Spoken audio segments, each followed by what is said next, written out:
नमस्कार दोस्तों, राम राम जी। मैंने कल अपना एक वीडियो डाला था जिसमें मैंने बताया था कि मैं अल्सरेटिव कोलाइटिस की पेशेंट थी और मैंने उसको कैसे कंट्रोल किया।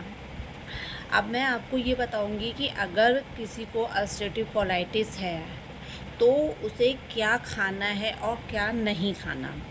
इस बीमारी में हमें कुछ भी कच्चा नहीं खाना। कच्चे से मतलब जैसे सलाद है नहीं खानी, और फाइबर नहीं खाना।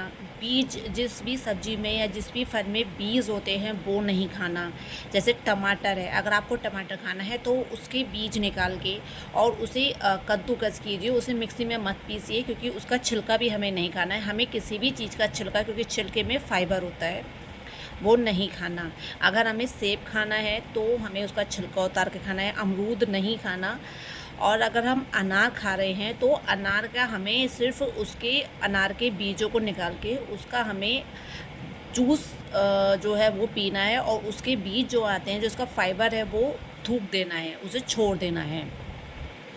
उसी तरह से हम केला खा सकते हैं। केला फ़ायदेमंद है। अगर आपको उसमें या तो किसी को लूज़ मोशन लग जाते हैं बहुत ज़्यादा, वैसे अधिकतर लूज़ मोशन ही लगते हैं, या फिर किसी को कब्ज़ भी हो जाती है। अगर आपको कब्ज़ है तो आप पपीता खा सकते हैं, और अगर आपको लूज़ मोशन है तो आप केला खाइए, दिन में 1 या 2 केले, ज़्यादा नहीं, लेकिन पपीता मत खाइए। और अगर आप खरबूजा खा रहे हैं, जैसे मौसमी फल है, तरबूज खा रहे हैं, तो थोड़ा बहुत थोड़ी क्वांटिटी में खाइए, बहुत ज़्यादा मत खाइए। और दिन में आप 5 से 6 डाइट लीजिए, और थोड़ी थोड़ी डाइट लीजिए, बहुत भर के एक बार में मत खाइए। तो और दालों में आप कोई भी छिलके वाली दाल मत खाइए। मूंग की धुली दाल, अरहर की दाल, ये फ़ायदेमंद है। उसमें आप कड़ी पत्ता और तेज़पात का छौंक लगा के खाइए, तो वो बादी भी नहीं करेगी। और सब्जियों में भी इसी तरह से आपको बीज वाली, जैसे बैगन नहीं खाने। बादी वाली सब्जी जैसे अरबी जो होती है वो नहीं खानी है।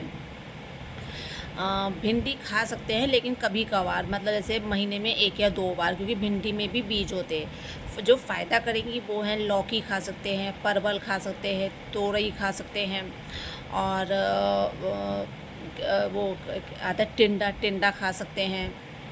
तो इस तरह की चीज़ें खा सकते हैं। अभी तो मुझे एग्जैक्ट बहुत सारी चीज़ें याद नहीं आ रही हैं। अगर आप में से किसी को है तो आप कमेंट में डालकर मुझसे पूछ सकते हैं कि क्या खाना है क्या नहीं खाना। मैं और भी क्लियर करके इस वीडियो को बना दूंगी। ड्राई फ्रूट्स मत खाइए। अगर परेशानी ज़्यादा बड़ी भी है तो मत खाइए। अगर नॉर्मल चल रहे हैं, स्टेबल चल रहे हैं, तो आप 1-2 ड्राई फ्रूट्स, जैसे 2-2 पीस, 2 बादाम खा लिए, 2 काजू खा लिए। किशमिश ले सकते हैं, 4 से 5 किशमिश ले सकते हैं। अगर दस्त नहीं है तो किशमिश ले सकते हैं। आपके लिए नारियल पानी बहुत अच्छा है। नारियल पानी है, छाछ है, वो बहुत फ़ायदा करेगा। और वैसे भी हर किसी इंसान की कंडीशन अलग होती है। कोई किसी चीज़ को डाइजेस्ट कर पाता है, कोई नहीं कर पाता। तो वो हमारा पेट इतना इंटेलिजेंट होता है, वो हमें बता देता है कि क्या चीज़ हमें पच रही है और क्या नहीं पच रही। जिससे परेशानी हो वो मत खाइए। वैसे नॉर्मल ये जो चीज़ें मैं बता रही हूँ, इससे परेशानी नहीं होगी। एक और बात, हाँ, चावल जो होता है वो कोलाइटिस के पेशेंट के लिए बहुत फ़ायदेमंद है, लेकिन उसमें आपको चावल जो खाना है वो बासमती का नहीं खाना। आप एक तो मोटा चावल जो आता है वो खा सकते हैं, जिसकी खिचड़ी बनाते हैं, जो राशन पे भी मिलता है। या फिर वो जो व्रत में चावल, सवई का चावल जो यूज़ करते हैं, व्रत का चावल होता है, वो खाइए। और चावल कोशिश ये कीजिएगा कि माड़ वाला ना खाएं। मतलब जैसे पुलाव वगैरह बहुत कम से कम खाएं। अधिकतर कोशिश यही कीजिए कि चावल का माड़ निकाल के उसके बाद उसे खाएं, तो वो नुकसान नहीं करेगा। और फल हो गए, सब्जी हो गई, फ्रूट्स हो गए, ड्राई फ्रूट्स हो गए। और सुबह में कोशिश कीजिए कि मतलब चाय वगैरह ना ही लें तो बेटर है। उसकी जगह आप छाछ ले सकते हैं, नारियल पानी ले सकते हैं, लौकी का जूस ले सकते हैं। ये सब चीज़ें लीजिए, फ़ायदा करेंगी। और अगर आपको मिर्चों का शौक़ है तो हरी मिर्च खाइए। लाल मिर्च बिल्कुल बंद कर दीजिए। और बहुत फ़ायदा करेगा भुना हुआ जीरा या भुने हुए जीरे का पाउडर बना के रख लीजिए, अपने हर खाने में उसे डालिए। उससे क्या होगा, एक तो भूख भी बढ़ेगी और पेट में ठंडक रहेगी। इस परेशानी में हमें गर्म चीज़ें कम खानी, जिनकी तासीर गर्म होती है वो कम खानी है, और जिन चीज़ों की तासीर ठंडी होती है वो फ़ायदा करती है। और कोई भी बहुत गर्म चीज़, चाहे खाना भी है, गरम गरम मत खाइए, उसे थोड़ा रेस्ट लेने दीजिए, ठंडा होने दीजिए, उसके बाद खाइए। अगर आप चाय पी रहे हैं तो चाय भी 10 मिनट बाद तब पीजिए, एकदम से गरम गरम कुछ भी मत खाइए।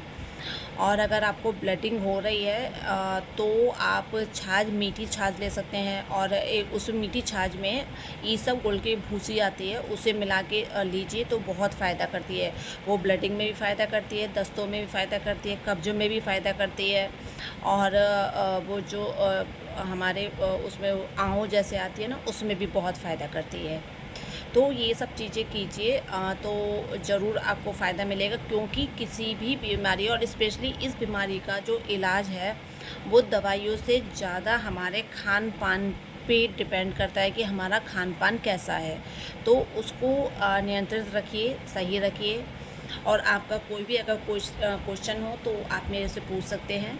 अगर आपने मुझे सब्सक्राइब नहीं किया है तो सब्सक्राइब कीजिए, मैं ऐसी वीडियो बना के डालती रहूँगी। और आप ज़रूर अपने जो भी आपके सवाल हैं वो आप कमेंट बॉक्स में करके मुझसे पूछ सकते हैं। मैं कोशिश करूँगी आपके हर सवाल का, हर जिज्ञासा को शांत करने की। खुश रहिए, स्वस्थ रहिए, धन्यवाद।